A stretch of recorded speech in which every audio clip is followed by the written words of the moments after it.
Thibaut, t'as pas mal bourlingué, j'ai entendu dire. Eh oui, Mais c'était mon mot à caser du ouais, jour. c'est ça.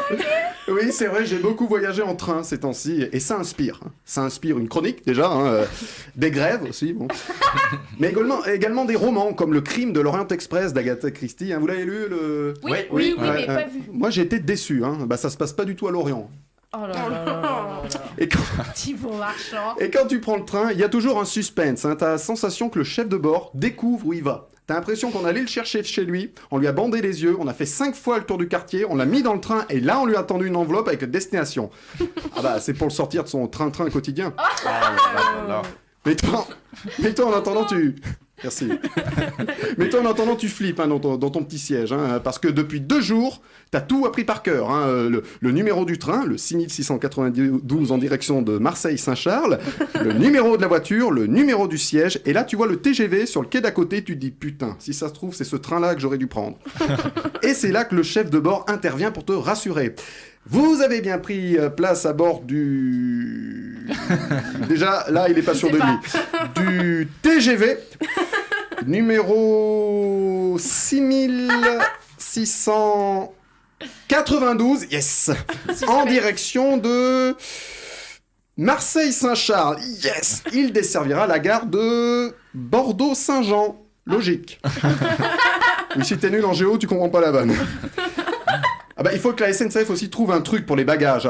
3 valises et c'est blindé. Faut arriver en premier dans le train, tu vois. Et moi, j'ai toujours beaucoup de chance. Je voyage toujours avec des randonneurs. Et le randonneur voyage léger, 3 sacs par personne. Et l'autre fois, ils étaient 8. Et il y a des gens qui se perdent dans un TGV, faut être fort. C'est quand même un long couloir. Et c'est toujours la même personne qui se perd. C'est triste, mais c'est toujours la mère célibataire avec ses 3 enfants dans les bras, les valises et du vomi. Et elle fait... C'est la voiture 17 Non, c'est la 14 ici. Mais elle est où, la voiture 17 si c'est pas par là, c'est dans l'autre sens, madame. Avec les gamins qui crient « Maman, il est où, papa ?» Il est parti acheter des cigarettes, il va revenir. Et pourquoi la SNCF, car il y a une seule correspondance, ne la met jamais sur le quai à côté du train avec lequel tu arrives. Tu sais, t'as 6 minutes pour la choper, cette correspondance, et ils te font toujours que tu prennes un souterrain.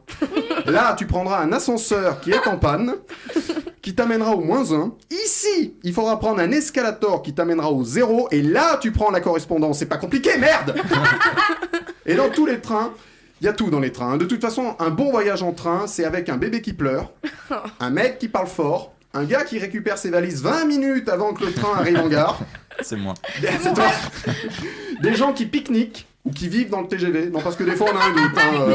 Les gars ont tout, tu sais, ils ont la glacière, le thermos de café, ils ont enroulé des trucs dans du papier d'alu.